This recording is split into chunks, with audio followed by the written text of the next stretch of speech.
You got a pedigree just as sinful as mine. And that's why Jesus died, so that you and I don't live in the bondage of sin, but something totally different. So he removes them. Man, this creates family tension. It's going to create tension today. It's going to create tension in his nation then. It's going to take tension today. What would this look like today? Well, how many of you know that there was a shooting this week in Tennessee? I was having dinner with some friends, and one of them said, "Did you hear what happened in the news?" I hate it when people say that. Because every 5 seconds there's something new in the news and you can't stay up to that date. And I said, "No, what happened in the news?" And there was a shooting down in Tennessee. And so as soon as we finished dinner, I ran home, jumped on the internet, tried to find a video just so I could see what was happening. This is the video I picked, and I was shocked by the implications of what are said. Listen to this. Shooter has been identified as 28-year-old female Audrey Hale. Said she's a former student of the school and confirmed that Audrey Hale was identified herself as a transgender person. The state of Tennessee earlier this month passed and the governor signed a bill that banned transgender medical care for minors, as well as a law that prohibited adult entertainment, including male and female impersonators, after a series of drag show controversies in that state.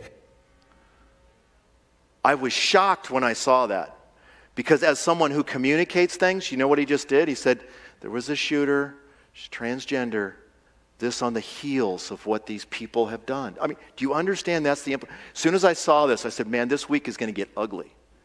Because this week, Christians and people who are saying, you know what, God's created family, God's over sexuality, God's got something better for us. These things should not take place in a nation, are going to get blamed. You know what's amazing? The rest of the week, headlines like this. Trans activists claim radical religious school in response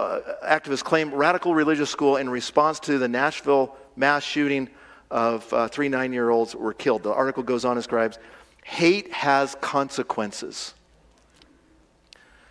Trans support group blames GOP anti-trans legislation for Tennessee school. Who gets the blame? How about the person who did it?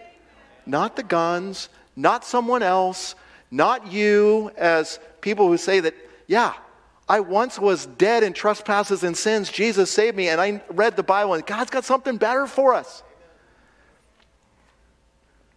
Another headline, another part of the article goes on.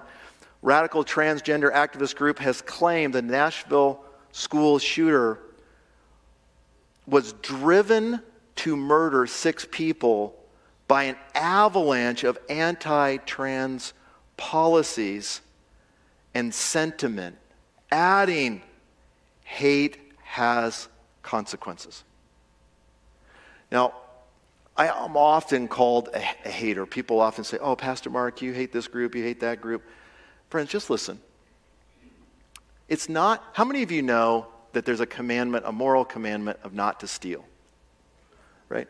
So if there's a law that says you cannot steal, you cannot rob banks, you cannot steal catalytic converters, you cannot steal somebody's car, you cannot steal someone's identity, how many of you know that's not hate?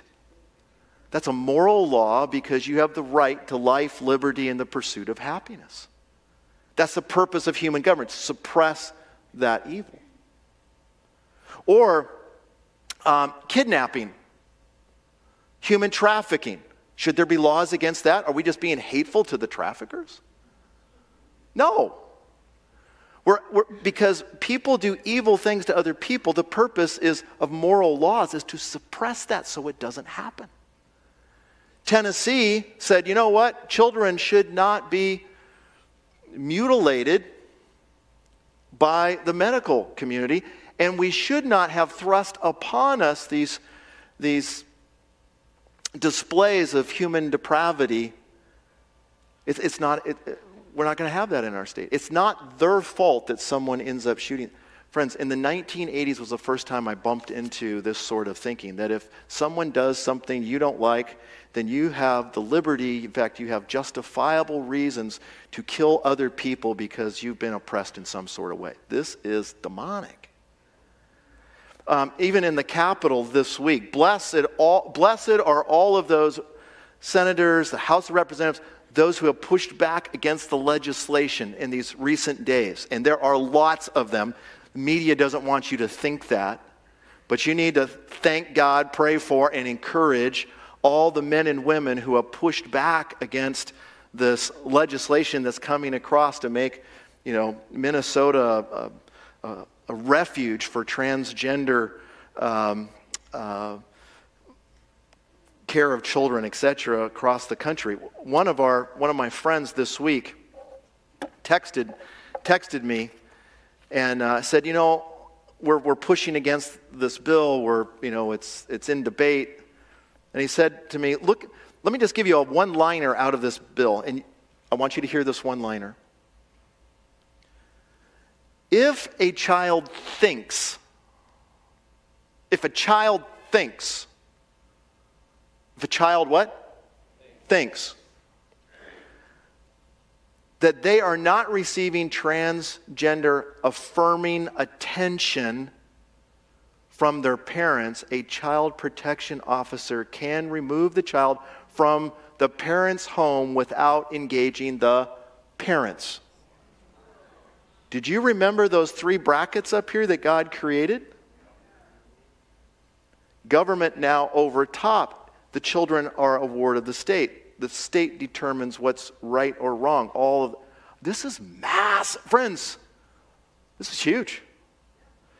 And so people are pushing, and rightly so, and I would suggest we live in a republic. You need to do all that you can, praying, reaching out, encouraging, and supporting righteousness. This last Thursday, because of the debate going on and because it wasn't just rubber stamped and approved over these bills, there was a drag queen that came in. I was going to show some of that, but it was just too repulsive. Friends, I don't know about your depravity. What I can tell you is my depravity is really ugly. And if it wasn't for Jesus, I would be in jail having done horrible things. But I'm going to tell you something. God has something better for us. Christian friends, do what is right in the eyes of the Lord.